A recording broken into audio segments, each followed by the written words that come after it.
नमस्कार। आज मैं पंचबली जो होते हैं श्राद्ध पक्ष में 5 का भोजन बहुत कराना जरूरी है। सबसे पहला आता है गौ माता, दूसरे नंबर में आते हैं कुत्ता, तीसरे नंबर में कौवा, चौथे नंबर में पिपलिका, चींटी इत्यादि, और 5वें नंबर में आते हैं आपके घर के चूल्हा यानी बलिवेश्वर देव, अग्नि देवता।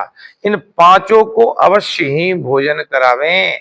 अब पहला नंबर में आता है गौ माता, उसके बारे में विस्तार पूर्वक बतला रहा हूं। गावस त्रैलोक के मात्रा, तीनों लोकों की माता गौ माता कहलाती है। इसलिए कहते हैं त्वं माता सर्वदेवानां त्वं च यज्ञस्य कारणम त्वं तीर्थम सर्व तीर्थानाम नमोस्ते तु सदा नधे। हे गौ माता, आपके शरीर में 33 कोटि देवी देवता निवास करते हैं। आप अन्नपूर्णा हो, आप साक्षात लक्ष्मी हो, इसलिए मैं आपको भोजन करा रहा हूं। गौ माता के भोजन कराने से सुख समृद्धि घर में आती है, आर्थिक तंगी नहीं रहती है, आर्थिक समस्या जो है वह समाप्त हो जाती है। इसीलिए गौ माता का भोजन घर में अवश्य कराना चाहिए।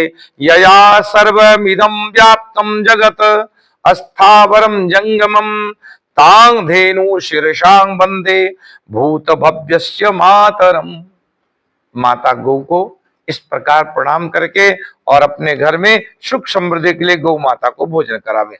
दूसरे नंबर में आता है कौआ का भोजन। कौआ के भोजन कराने की परंपरा, कौआ को कहा जाता है कि ये हमारे पितरों का संवाद वाहक हैं, पितरों तक पहुंचाते हैं। अगर कौआ का दर्शन ना हुआ, कौआ का भोजन ना, तो हमारे पितर तृप्त नहीं हो जाते हैं। यूं कहा जाए कि पितर की आत्मा जो है कौआ के शरीर में निवास करते हैं। काकभुसुंडी जी का नाम आपने, काकभुसुंडी जी महाराज रामायण में बड़े प्रचलित हैं। काकभुसुंडी जी महाराज आशीर्वाद देते हैं। इतना ही नहीं, जयंत जानते, इंद्र का पुत्र जो जयंत है उसका भी नाम जानते हैं। ये सब पशु पक्षी ही है तो है। जटायु का नाम आपने सुना होगा। राम जी ने जयंत को वरदान दिया है कि जो अपने पितरों के निमित्त भोजन आपको यानी काक को, कौआ को भोजन कराएंगे, वह उसके पितर तृप्त हो जाते हैं। और अगर किसी योनि में भटक रहे हों तो कौआ के भोजन कराने से वह निश्चित रूप से उसके पितर तृप्त हो जाते हैं और स्वर्ग को जाते हैं। कहते हैं कि कौआ सूक्ष्म ऊर्जा का संचार करता है। यौगिक और तांत्रिक बहुत सारे ऐसे प्रयोग हैं, पद्धति हैं, जिसमें कौआ का विशेष ही योगदान है। इतना ही नहीं, कौआ हमारा संवादवाहक कहलाता है।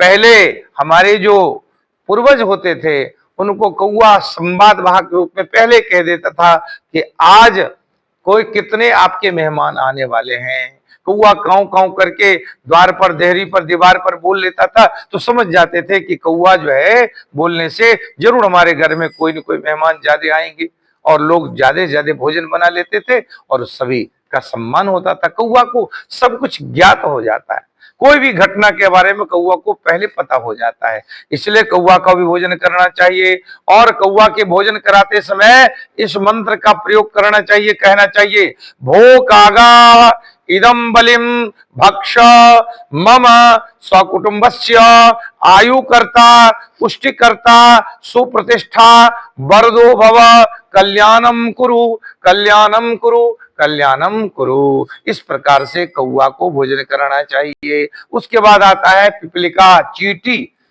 जिस घर में चींटी ना हो वह गृहस्थी कैसा। भो पिपलिका इदम मिष्ठान्नम अनम समर्पयामि कल्याणम कुरु कल्याणम कुरु कल्याणम कुरु। इससे राहु, केतु, शनि देवता, सारे नवग्रह देवता शांत रहते हैं, सुख सौभाग्य को देते हैं। भगवान विष्णु का प्रतीक भी माना जाता है पिपलिका, इसलिए पिपलिका यानी चींटियों को भी भोजन कराना चाहिए। उसके बाद आते हैं अंतिम भोजन, वह होता है अग्नि देवता।